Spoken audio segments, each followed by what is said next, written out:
જય માતા મિત્રો, સ્વાગત છે તમારું ફરીથી એક નવા મિની બ્લોગ 76 અને આજે મિત્રો આપણે ફરીથી જવાનું છે પાટગોળ ટાઈસો બેસાડવા માટે.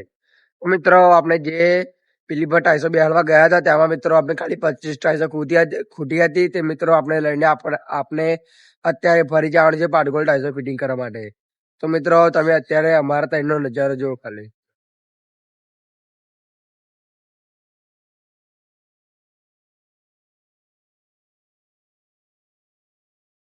તો ચાલો મિત્રો હવે આપણે ચા પી લઈએ. તો મિત્રો હવે આપણે ચા પીવા માટે બેસી ગયા છે. તો આપણે ચા પીને રેડી થઈ ગયા છે ને કારણ કે મિત્રો અત્યારે આપણે જવાનું છે પાટગોળ ટાઈલ્સો ફિટિંગ કરવા માટે.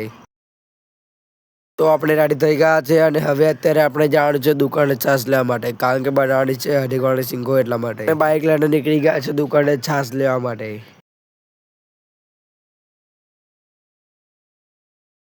તો છાશ લઈ લીધી છે અને હવે આપણે જવાનું છે ઘરે. છાશ લઈને ઘરે આવી ગયા છે અને મારી મમ્મીએ શાક બનાવી દીધું છે, તો આપણે બેસી ગયા છે ખાવા માટે.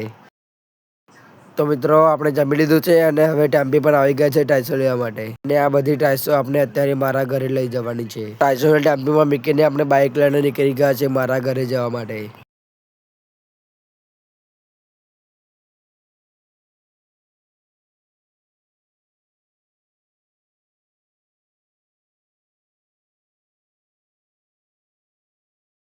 તો મિત્રો આપણે પાટગોળ મારા ઘરે આવી ગયા છે.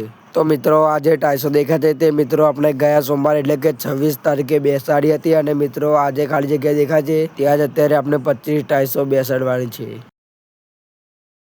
તો મિત્રો આપણે બધી જ ટાઈસો ફિટિંગ કરી દીધી છે અને હવે કોમેન્ટ કરી દેજો કે આ ટાઈસો ફિટિંગ કરી તમને કેવી લાગી.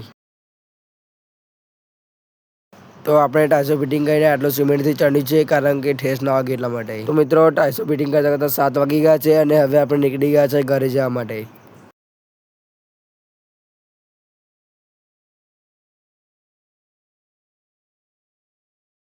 તો મિત્રો હવે આપણે મારા ઘરે આવી ગયા છે.